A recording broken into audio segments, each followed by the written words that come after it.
जय जय श्री हरिवंश। जो चाहत है नित्य सुख,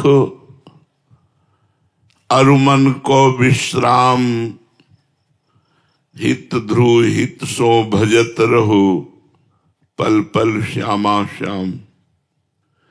यदि नित्य खुश रहना चाहते हो, आनंदित रहना चाहते हो और सदा सनातन आनंदित रहना चाहते हो, मन का विश्राम चाहते हो, शांति चाहते हो, तो एक एक पल संभाल संभाल कर श्यामा श्याम श्यामा श्याम। राधा वल्लभ श्री हरिवंश, राधा वल्लभ श्री हरिवंश। हर समय भगवत स्मरण परायण रहे।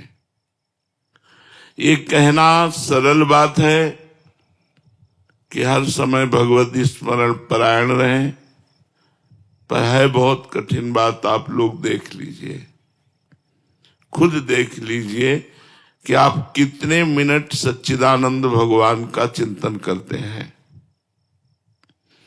इसलिए नारायण स्वामी ने कहा, नारायण अति कठिन है, हरि मिलन की बाट, या में पग पीछे धरे, प्रथम शीश दे काट।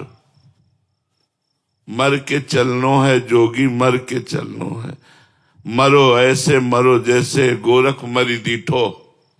गोरखनाथ जी कहते हैं, मरना है, जिंदा मर जाओ, अर्थात अहंकार रहित हो जाओ। ऐसे मरो जैसे गोरखनाथ मरा, वो कह रहे हैं। भगवान के मार्ग की बातें करना बहुत सरल है, वास्तविक बात है भगवान के मार्ग में चलना बड़ा कठिन है। हम लोग अपने जीवन भर यही देखते रहे, जैसे जरा सा चूक हो जाए तो फिसल कर न जाने कहां पहुंच जाए, ऐसे ही जरा सा चूक हो जाए तो माया मार के गिरा दे। बहुत बार साधक नाम की महिमा सुनता है और नाम जपना चाहता है, पर विषय भोगों की प्रीति उसे नाम नहीं जपने देती। जैसे आपने महिमा सुना तो आपको लगा हम भी भजन करें, 2-4 दिन भजन हुआ, फिर विषय की जो प्रीति है वो ऐसी मलिनता पैदा कर देती है कि नाम जप में रुचि नहीं होती, नाम जप में प्रीति नहीं हो पाती। इसीलिए विषय त्याग नाम जप के लिए अत्यंत आवश्यक है। विषय वो जो भगवान से विमुख करता है, जो भगवान के सन्मुख विषय करता है, उसका त्याग नहीं। धर्मयुक्त विषय का भोग भगवान की भक्ति बढ़ाता है और अधर्मयुक्त विषयों का सेवन भगवान की भक्ति में बाधा बनता है। सभी बुरे विचार एवं दुर्गुण 3 प्रकार से आते हैं। एक तो पूर्व जन्म के संस्कार से। हमारा पूर्व जन्म यदि गंदा रहा है तो इस जन्म में ना चाहते हुए भी गंदे विचार आएंगे। दूसरा भोजन से। यदि हमारा भोजन सही नहीं है तो हमारे विचार दूषित हो जाएंगे। तीसरा कुसंग से। यदि हमारा साथ ठीक नहीं है तो हमारे विचार दूषित हो जाएंगे। नाम जापक को 3 वासनाओं को नष्ट करना पड़ता है। एक भोजन से प्रकट हुई वासना, एक पूर्व जन्म से प्रकट हुई वासना और एक कुसंग से प्रकट हुई वासना। भोजन वाली 1-2 दिन में संभल जाएगी अपने आप। कुसंग वाली को बहुत सावधानी से संभालना है। क्योंकि अगर कुसंग लंबा खिंच गया तो हमारा जीवन बर्बाद हो जाएगा। पूर्व जन्म की वासना से लड़ना पड़ता है 20 वर्ष। वो सूक्ष्म हो जाती है लेकिन नष्ट नहीं होती। और जहां तीनों वासनाएं नष्ट हुई उसी समय आपको नाम अमृत जैसा मीठा लगेगा। 1 मिनट भी छोड़ना अच्छा नहीं लगेगा। इसलिए हम भोजन पर, संग पर और अंदर विचार पर दृष्टि रखें। हमारा भोजन शुद्ध हो, हमारा विचार शुद्ध हो, हमारा संग शुद्ध हो। प्रायः सबके अंदर धन की लालसा अधिक रहती है। 3 बातें तो बाधा हैं ही, और ये 3 बातें और डबल बाधा है। स्त्री है तो पुरुष भोग की, पुरुष है तो स्त्री भोग की। धन कमाने की, धन इकट्ठा, धन बढ़ाने की, नाम हो जाए, ये बात। अब नाम जापक को इन 3 बातों पर विजय प्राप्त करनी होगी। पहले 3 वो और 3 ये।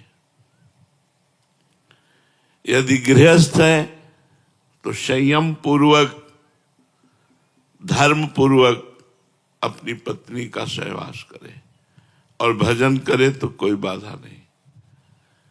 विरक्त है तो भगवान का आश्रय लेकर सहने की कोशिश करे। धन है तो गृहस्थ है तो धर्म पूर्वक कमाए, और कमाए हुए धर्म पूर्वक धन से 10%, 100 में 10 रुपया गरीबों की सेवा, अनाथों की सेवा, गौओं की सेवा, संतों की सेवा, मरीजों की सेवा, इनमें खर्चा करें। निश्चित लाभ मिलेगा। आप देख लेना, बहुत जल्दी लाभ मिलेगा। यदि आपने परोपकार ठान लिया है कि आज का हम भोजन भूखे रह करके व्रत करेंगे और दूसरे को पवा देंगे, तो एक दिन आपके यहां भंडारा चलने लगेगा। लिख लो हमारी बात। अगर धनी बनना है तो हम तुम्हें सच्चा उपाय बता रहे, परोपकार करना शुरू कर दो। 5 रुपए से शुरू कर दो परोपकार करना।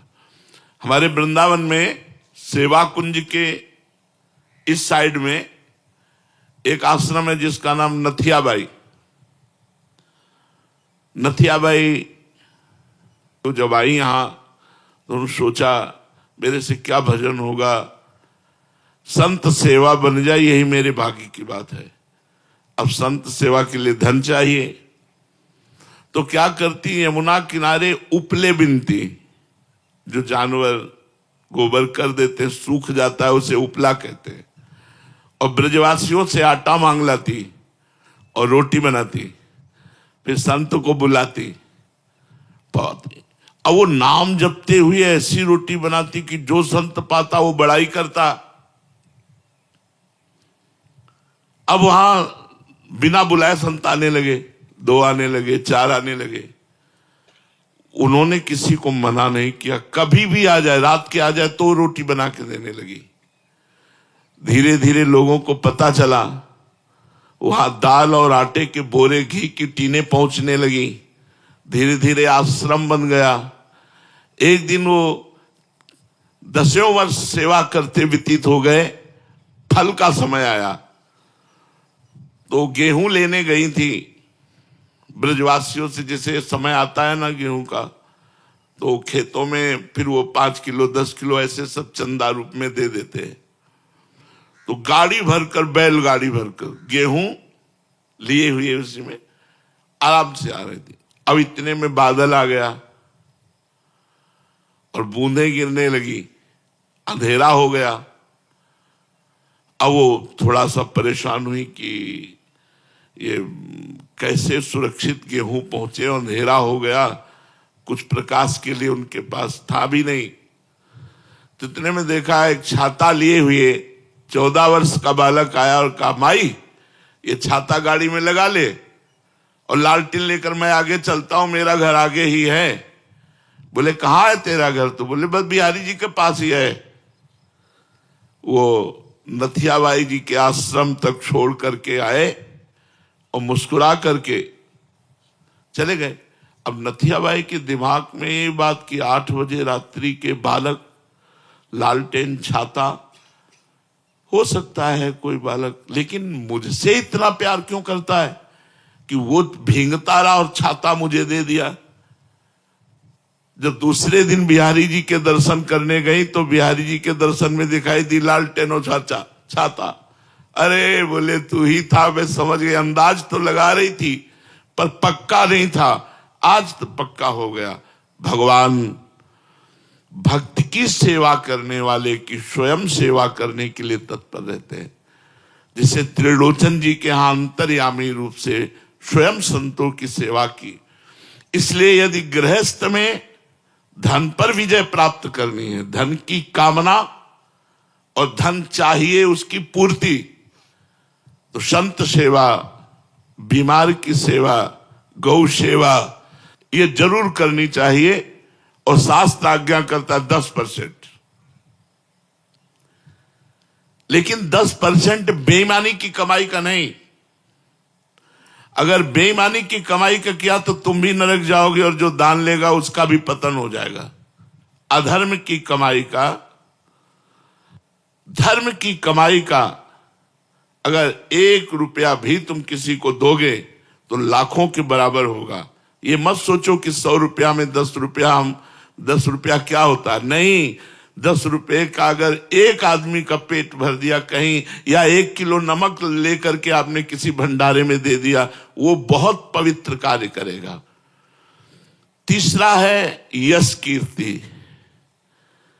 ये पुण्यात्मा पुरुष की होती है, तुम्हारे चाहने से नहीं होगी। तपस्या, पुण्य इनके द्वारा होता है। जैसे इस जन्म में वो घोर विषयी है, पाप करता है, लेकिन बड़ा नाम है, बड़ा ऐश्वर्य है, बड़ा वैभव है, तो ये पूर्व जन्म के पुण्य को भोग रहा है। ये वर्तमान का नहीं, वर्तमान का जब आएगा तो फिर पहुंच जाएगा। वो कौन सी जीव योनि में जाएगा पता नहीं चलेगा। पूर्व का पुण्य इस वर्तमान में यश कराता है, नाम कीर्तन कराता है। या इसी जन्म में इतनी जोर का भजन बन गया तो फिर बिस्तरे सब जग विमल कीरति, साधु संगति ना टरे, बास वृंदा विपिन पावे, श्री राधिका जो कृपा करे। है बिस्तरे सब जग विमल कीरति, पूरे संसार में उसकी निर्मल कीर्ति फैल जाएगी और लाडली जी उस पर कृपा करेंगी। तो 3 और फिर 3, सतोगुण, रजोगुण, तमोगुण। अगर सतोगुण, रजोगुण, तमोगुण इन गुणों पर ध्यान न दिए तो ये तुम्हारे भजन को चौपट कर देंगे। रजोगुण आएगा, भोग वासना प्रकट करेगा। तमोगुण आएगा, निद्रा, आलस्य, प्रमाद प्रकट करेगा। सतोगुण आएगा तो थोड़ा भजन में उन्नति होगी। लेकिन सतोगुण भी भगवत प्राप्ति के लिए थोड़ा सहायक है। बका त्रिगुणातीत होने पर ही भगवत प्राप्ति होती है। जब तक तीनों गुणों से हम जीत नहीं जाते तब तक हमारी बात नहीं बनती। तो 3 इन जब पर हम विजय प्राप्त करते तब त्रिलोकी नाथ का भजन होता है। निरंतर भगवान के भजन में चित्त डूबता है। भगवान के मार्ग में चलने पर विघ्न बहुत आते हैं, पर हिम्मत है तो फिर नष्ट हो जाती है। हिम्मत का मतलब नाम न छूटे नहीं। विघ्न बहुत आते हैं क्योंकि अच्छे मार्ग में चलने पर जो बुरे विचार हैं, बुरे आचरण हैं, बुरे लोग हैं, संतों से अपने आप द्वेष करते हैं, सतमार्ग से द्वेष करते हैं, आपका उपहास करेंगे, आपकी निंदा करेंगे, आपसे वैर करेंगे, आपको वो दुख देना चाहेंगे, लेकिन आपको हिम्मत रखनी।